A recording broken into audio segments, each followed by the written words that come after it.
Hello. It looks like that I'm sitting in a forest surrounded by multiple strange red fungi, mushrooms. Well, they're not mushrooms. They are one of the most rare parasitic plant, Balanophora. So, what is a plant? Plant is a living body which typically has roots, stems, leaves. It's a flowering plant that will have flowers, fruits. So everything is reduced in Balanophora. So the body of Balanophora is a giant tuber. That tuber will kind of embrace roots of surrounding plant. So this is a forest which is growing on a slope of Jovandake, the highest mountain of Amami Island. And Amami is a northern Ryukyu Island, kind of 200 kilometers north from Okinawa and south to Yakushima. So Amami has this very high mountain, and that mountain has a typical evergreen forest, because today is December 16.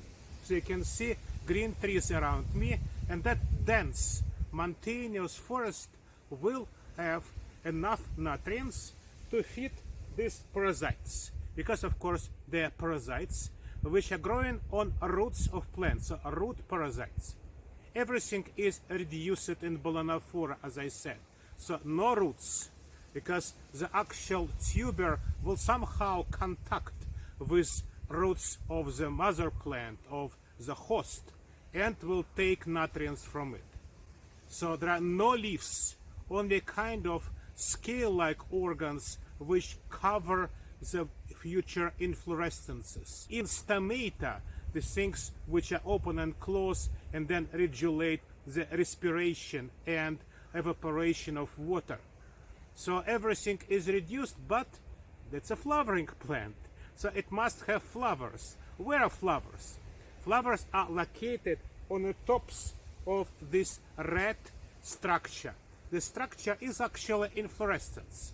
Inflorescence, this species, Balanophora yakushimensis, is very funny because it is agamous. It has only female plants. So this is a female inflorescences, and these female inflorescences are present in very big numbers today. I was really impressed because I went to the wildlife center of Amami, and they present some photographs of plants which might be observed. And asked where to see Balanophora. They say, okay, it's very close to the pass to the mountain.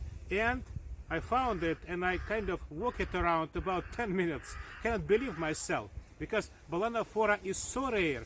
People sometimes spend years to find it. So many representatives of that family, Balanophoraceae, are completely underground. Only the very top of pistillate inflorescence might be seen above.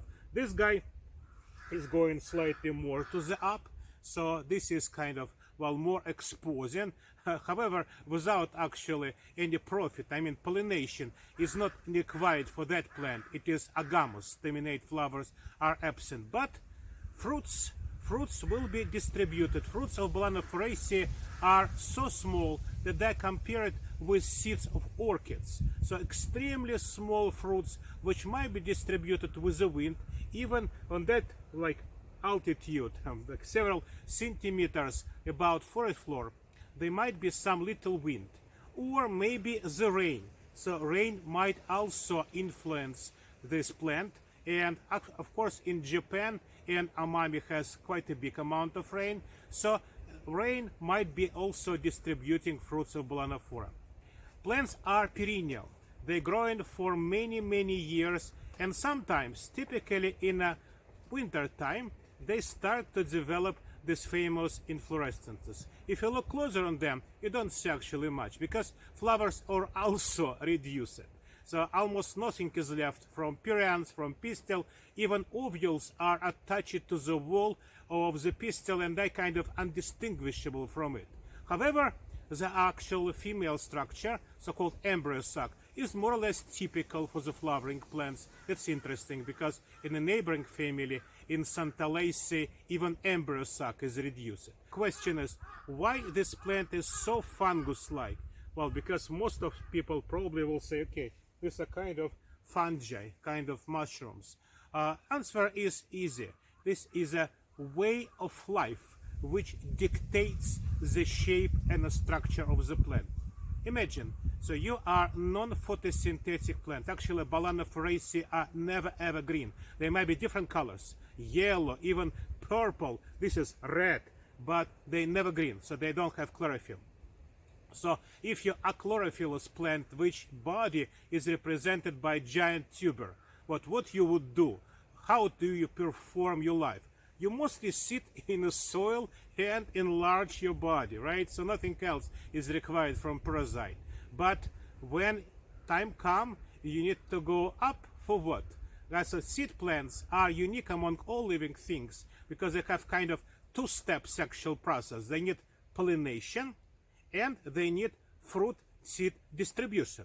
So Balanophoraceae must go up at least for these two processes. By the way, this guy at least like got rid of the first part of pollination. It is not required. But still, fruits need to be distributed somehow. And underground, in the soil, all distribution agents will be very short distance. So if you want a long distance distribution, you must go above. This is exactly the reason why mushrooms go above. So mushrooms also might be preferring go underground. Nobody will see them. That's fine. But at some point, they must propagate. They might disperse. And to disperse, you should go up and use agents, wind, water, animals, which help you to disperse. So reason is simple because plants don't have legs and fungi as well. So this is why this plant and typical mushrooms are kind of converged together and have a similar shape. Amazing feature of Balanophora is that the body of it contains very interesting chemical, balanophorin, which is close to fatty acids, and it is voxy. So Balanophoras were used as candles, very unusual application of the plant. And related with non-photosynthetic kind of state of this plant is, well, the failing of molecular tools. Not exactly, but at first, for molecular research, scientists use chloroplast DNA. But as you understand, without green color, chloroplast are also reduced. So chloroplast DNA is almost absent, and it's extremely hard to tell what this plant are close to. Hypothesis was very different.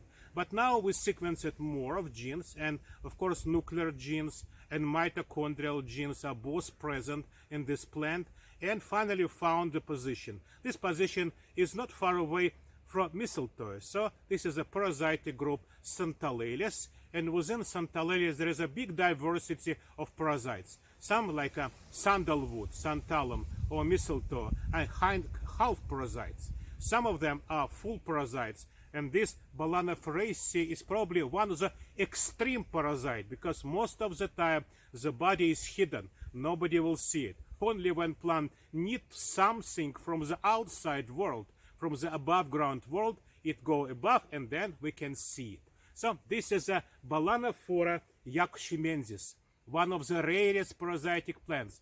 Beautiful example of body reduction, kind of demonstrating the force, how strong is the forces of evolution which modify everything. So plant is not like even a plant. So another example are probably these plants of very speedy rivers, Podostemanaceae, which modified the body to make it very similar to liverworts. But they are photosynthetic, and these guys even lost completely the photosynthesis and became kind of tuber-like and only appeared on the surface for a very short time. Today again is December 16, and I'm sitting on the slope of the highest mountain of Amami Island. Thank you very much.